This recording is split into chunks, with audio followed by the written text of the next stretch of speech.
Alloh bizni sevadi azizlar. Alloh sevadi bandasini.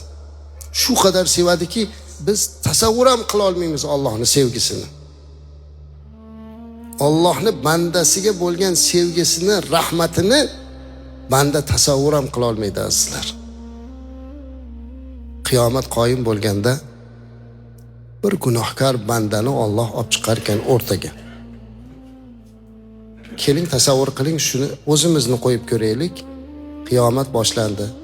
Payg'ambarimiz alayhisalom aytibdilar. O'sha bandani turgizib, boshqa bandalardan to'sib parda qilib qo'yar ekan. Boshqalar ko'rmas ekan. So'roq savol qilyapti Alloh taolo. Hali bandani qo'liga amal daftarini berar ekan. Buni ko'rchi. Qo'limizga olsak, voh, gunohlar to'lib yotibdi. Haqiqatda ham azizlar, bu daftarimizga yozilyapti-da. Agar hozir hammamizni o'sha yozilgan daftarimizni kinoga aylantirib bola chaqamiz oldida qo'yib beraman desa, hech kimimiz unamaymiz. Yo'q.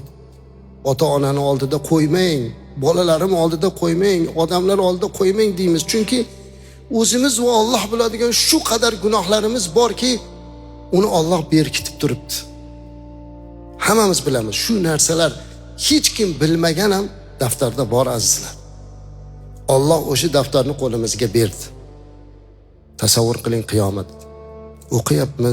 O'qiyapmiz. Qancha gunohlar turibdi, Alloh biladi endi. Hadisda gunohlar turini aytmayapti. Falon ish deb ketyapti.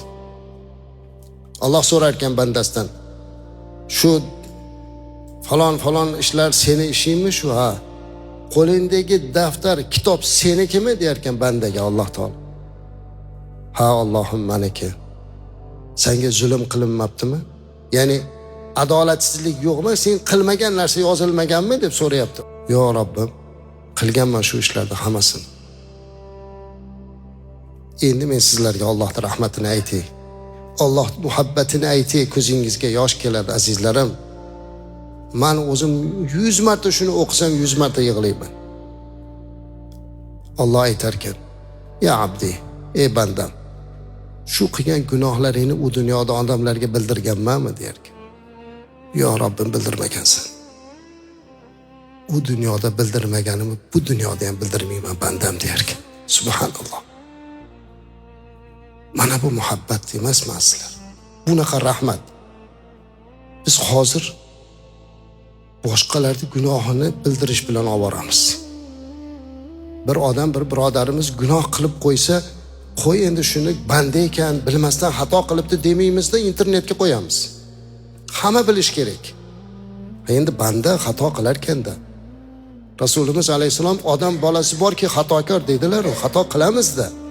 Lekin Allohning rahmatining cheksizligini qarang. Bandasini modomiki bu dunyoda sharmanda qilmabdi, u dunyoda ham sharmanda qilmaydi. Shunday ekan, bu Robbisini sevmagan qalb qanaqa qalb? Allohni sevsa, Allohning rasulini sevsa, jannatda Rasulimiz alayhisalom bilan birga bo'lishga yarasha inson bo'lar ekan. Alloh muhabbatimizni ziyoda qilsin azizlar.